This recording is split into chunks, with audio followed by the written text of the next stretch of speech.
Hey everybody, welcome Hi, back to another episode of Mixed Family Journey. My name's Dan. and this is 9. Today we're going to be talking about the differences, strengths, and weaknesses in the education systems in the United States and in Thailand, particularly public education. You went to public school in Thailand, right? That's right. Great. Yeah. And I went to public school in Ohio. So we'll try and compare and contrast those two best we can in this episode.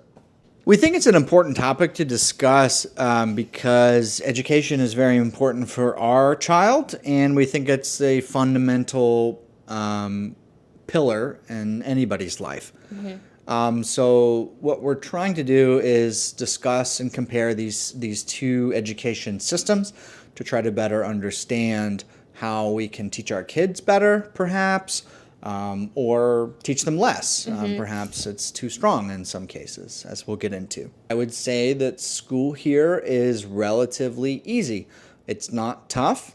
It's easy to get. At worst case, it's easy to get all D's. And still pass. All D and still pass. Yeah, you can get all D's here, and you will still pass your classes. What? That's ridiculous. That's funny. And then when you go to high school and you you're preparing for college, perhaps the SAT test that you take to determine if you can go to certain schools, or there's also the ACT. You can take that multiple times. So you take it your first time, and you don't like the score, you can retake it. And I think that was a theme throughout all of my school, was we could retake tests. And that's why you are not serious about it. Like you kind of chill out in I think school. more chill because it's I can just retake it. I'm taking the first test and I'm finding out what I don't know.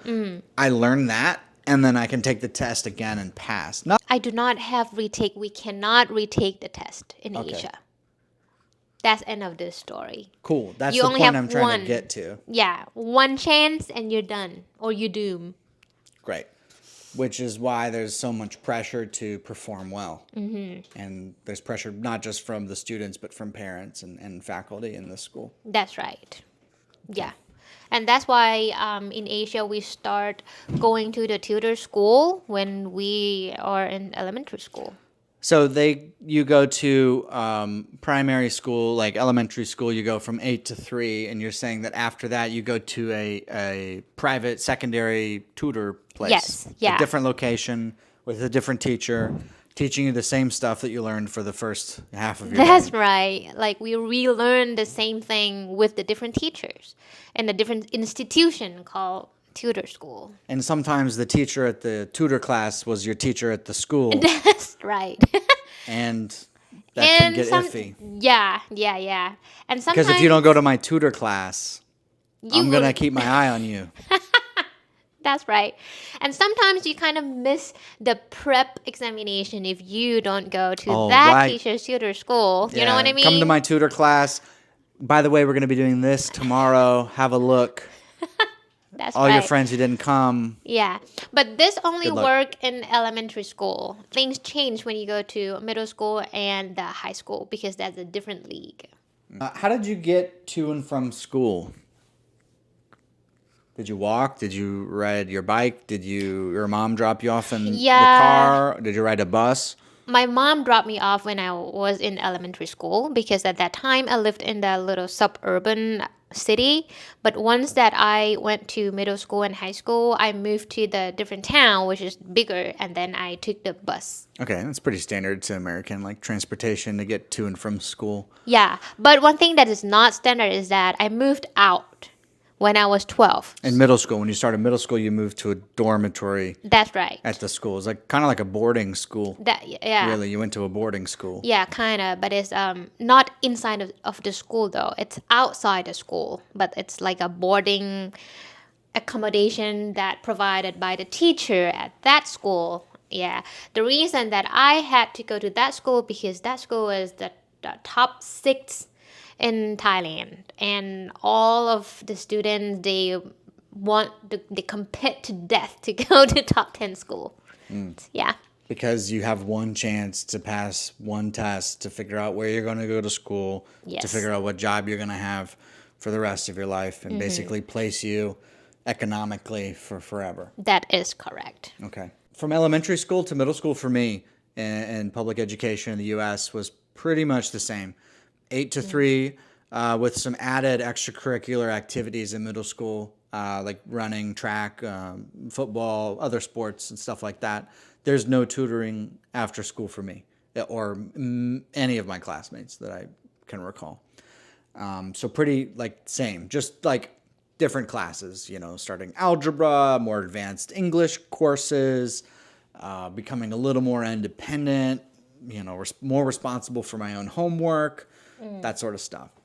So in middle school, from your elementary school to middle school, how did your routine change? I mean, you said you went to tutor school in elementary school, right? Yes. So you went to tutor school in middle school too. Was it just the same transition, or how's it different? No, not at all. Because my middle school is a top 6 school, so it's very competitive, and we started from 8:30 to 4 p.m.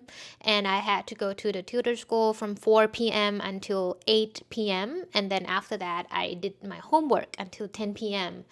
If I wanted to read like novels or some, If she wanted to have fun, if you wanted to have fun and read a book in middle school, yeah, you had to do it after 10. that's right. So I would have an hour or maximum 2 hours because I Need to had sleep. because I had to wake up to go to school the next day. Wow, sounds brutal. And that's Monday through Friday? That's correct. And Saturday to Sunday as well, because I went to tutor school Saturday, Sunday from 9 a.m. until 4 p.m. Did you do any sports or extracurricular activities? No, not for me. I didn't have time. Wow. So how was the transition from elementary school to middle school? You kind of were prepped for middle school from elementary school, but you moved out of your mom's house. So I finished my tutor school when I was in elementary school at 6 p.m. So now in middle school, I finished. Just after everybody in the U.S. gets off work at 6. That's Okay. right. We prepared since we were so young. So 2 hours more tutoring. So in middle school, you have 2 hours additional tutoring, That's right. more homework. More homework. You're on your own, no mom or dad. No mom or dad, nobody. I cried a lot, to be honest, for the first year. I felt like, wow, I didn't cry. Yes, I cried because I miss my mom, but I would say 50% because of the pressure on me. I never experienced things that hard before, and I remember that we learned algebra the first day at school. And I remember the teacher that put the question on the board and asked, if you cannot answer that, you had to pay. So you had to pay $3 if you do not know the answer.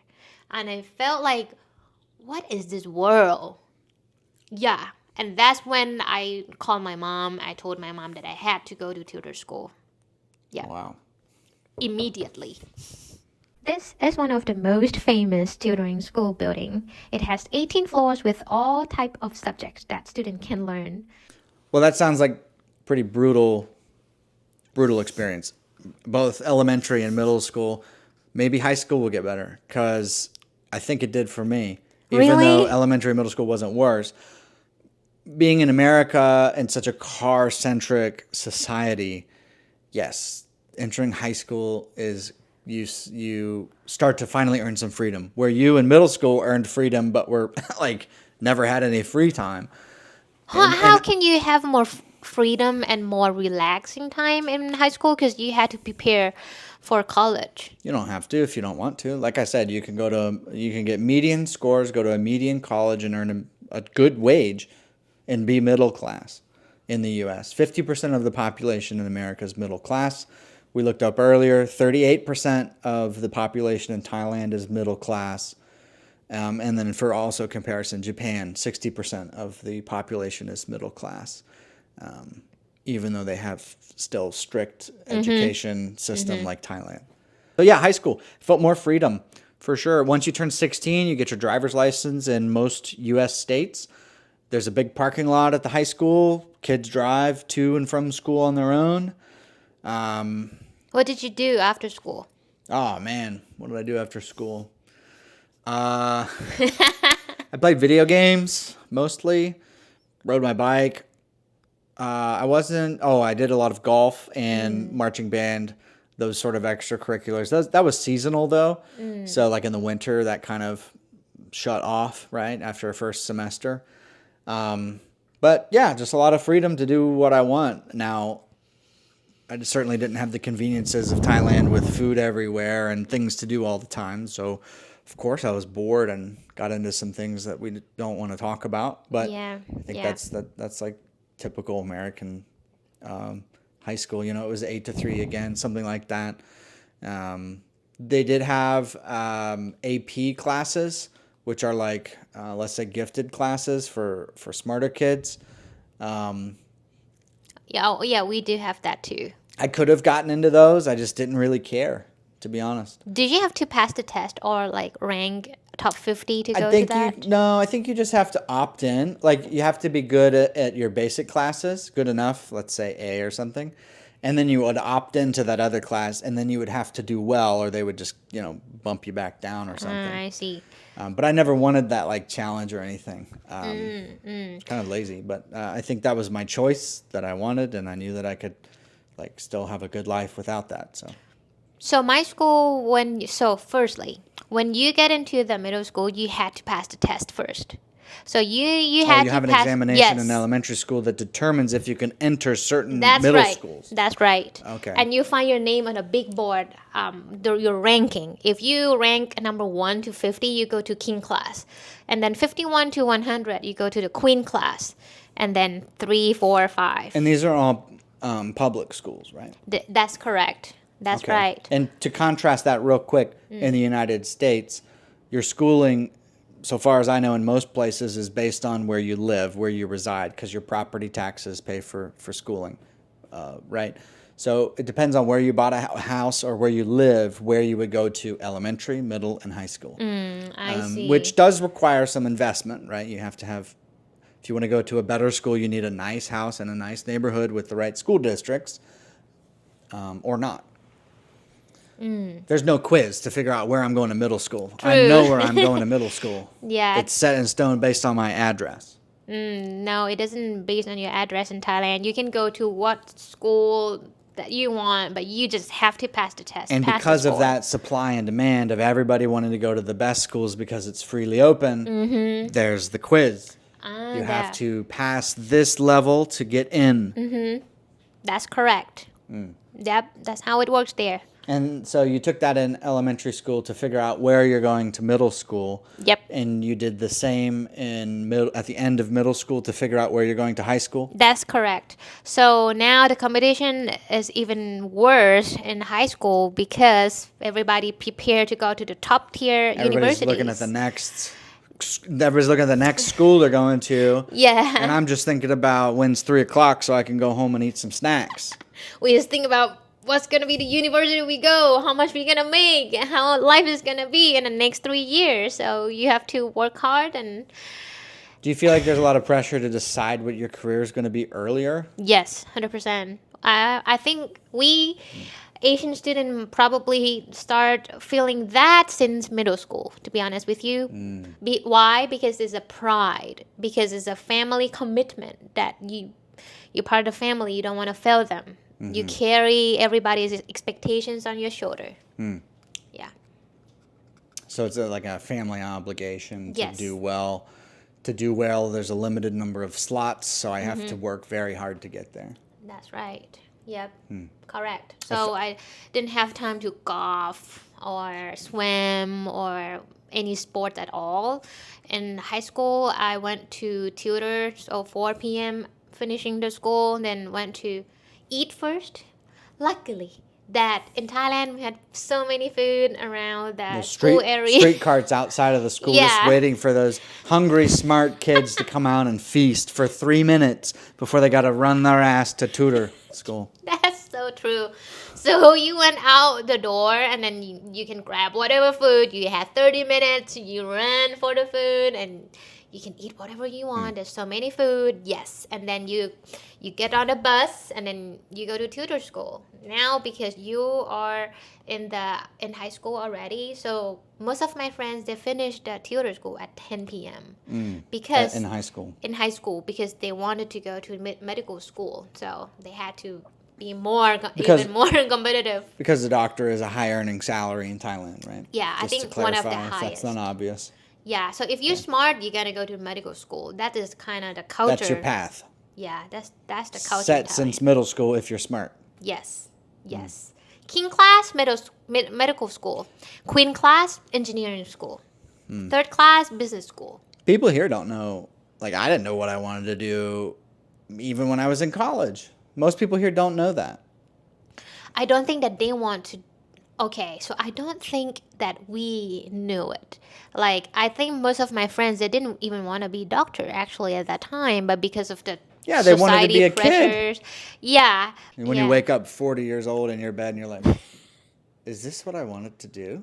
Like, what was the turning point for me? You know, like, Dude, sounds traumatic, but I would have that experience, I think. I did. This probably sounds funny to you, but for me right now, I still had the dreams that I had a test tomorrow.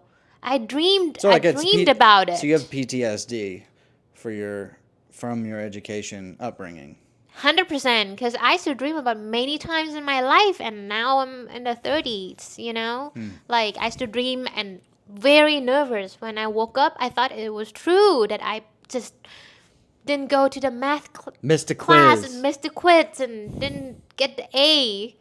Didn't go to the tutor school and with the right teacher and bribe them. I didn't attend the entrance examination. Oh my gosh, that happened to me many times, and I dreamed about it and it startled me to wake up. Wow. That's just really brutal preparation for university and career path. Mm-hmm.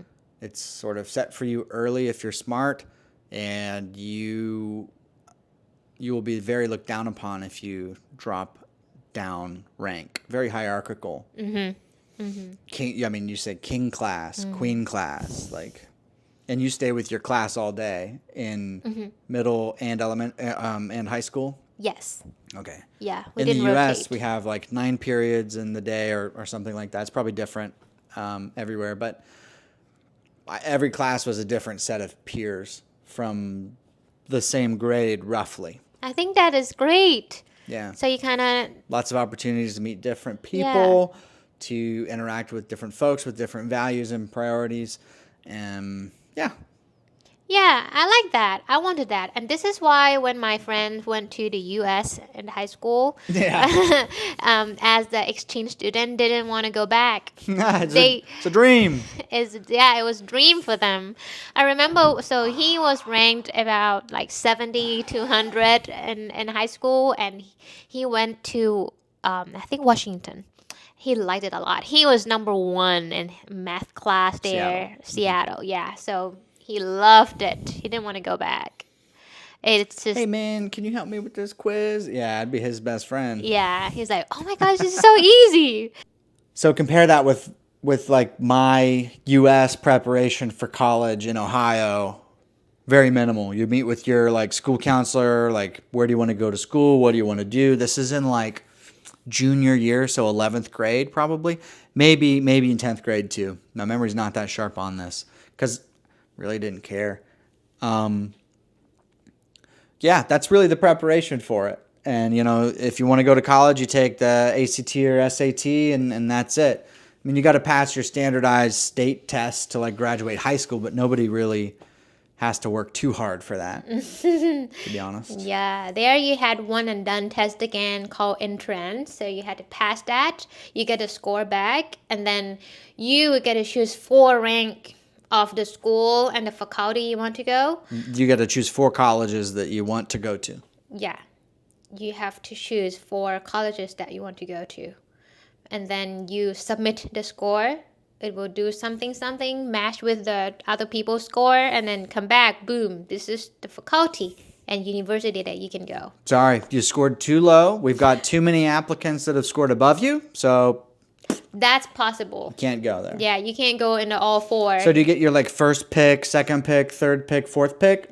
So you get to prioritize your picks? Yeah, so Okay. most of the time the first pick is the highest score school requirement. Yeah. And then, and however, in the senior year in the high school, most of the time, like the last 6 months, the school will kind of stop teaching you and you can read everything on your own. You prep for examination, and I think this happened in China and South Korea as well. You can take a look at a series called Sky Castle. It's a South Korea series and about the parents that want their kids to go to the top tier university and Ivy League universities. They have to spend tons of money to build the portfolio for their kids to get into those schools. And yeah, so that's brutal. There's so many parents that they have to push hard, maybe even harder for their kids. And in China, my friends call it jail school because you had to go to school from 7 o'clock to 7 p.m., so 12 hours a day in school. And that's why they invented the chair that you can lay down on it, and they had to take a nap after the lunch because you can't force your brain to work for 12 hours when you're that young. I mean, even now, my brain cannot work for 12 hours straight. That's crazy. And so, in your opinion, what are the strengths and weaknesses of the education system in Thailand and or Asia in general? Well, I think the strength is just going to be the academic skill because you spend a lot of time reading books and going to tutor school. So, of course, you'll be able to calculate calculus. Maybe nowadays we still be able to do it because it's just in your blood because you have done it so long. And I don't know if that's just a strength. I would say it's a strength from one of the weaknesses that you're probably going to start to talk about. But that a strength is you're highly intelligent and skilled. You kind of have very high tolerance. You know what I mean? You have a lot of patience. This is your self practicing probably. So when you jump into the working world, real world, you can bear with a lot of pressure because you had that before. And the working world's a lot easier than school, it sounds like. Yes, definitely. Cakewalk. Cake. Nice. Compared to the jail school. So that's the strength. Yeah. That's a strength of Asian school systems is good education. Yeah, good score. Good education or good score? For me, education doesn't mean just for score. For me, education is more like they prep you to be able to adapt yourself to the real reality, like working field. Sometimes it doesn't require you to do good at score. Sometimes it's social networking or communication skill. Do you have that? If you only go to tutor school for so long, you probably can't practice your communication skill when you're that young, or even teamwork. But I would say soft skills are more important than hard skills when it comes to any sort of career. You need to be able to communicate effectively with your team, plan, be sociable and friendly, and then someone who's super smart but can't do any of those things, they're effectively not helpful. Yeah, that's why I would say the strength is the score. I'm not sure about how education overall, but if you're looking for the score for the math, yes. If you're asking us about Krebs cycle, sure. Yeah. But if you ask for creativity or teamwork or sport skill, I can't answer that. So that's the strength, right? What about the weakness? Is that the weakness too then? As you're alluding to, the soft skills don't develop very well. Yeah, I think so. So my soft skill developed because my mom sent me to the extra activities like camp. I went to tons of summer camps and that helped me a lot. And also I didn't just do academic practicing things. So I went to a lot of creativity camps and stuff. if you count that Over summer break and over stuff. summer break. Okay. Yeah.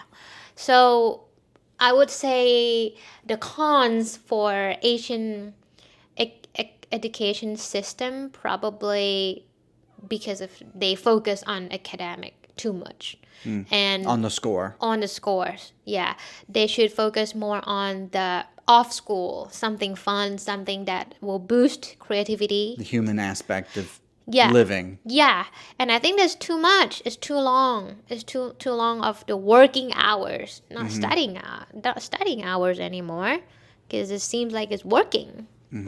Yeah. So I would love to be an exchange student and went to high school in the U.S. and finished school at 3 3 o'clock. o'clock, and I can. Hey, but I didn't have street food outside of my school afterwards. I had to go home and eat like Little Debbie's and that garbage. So there's plenty of negatives to, I think, my side of it too. But Yeah. but overall, I would sway towards the U.S. public education system being more holistic and growing soft and hard skills. Now, there's weaknesses in every school system throughout the country, and they're a little different. It's state by state.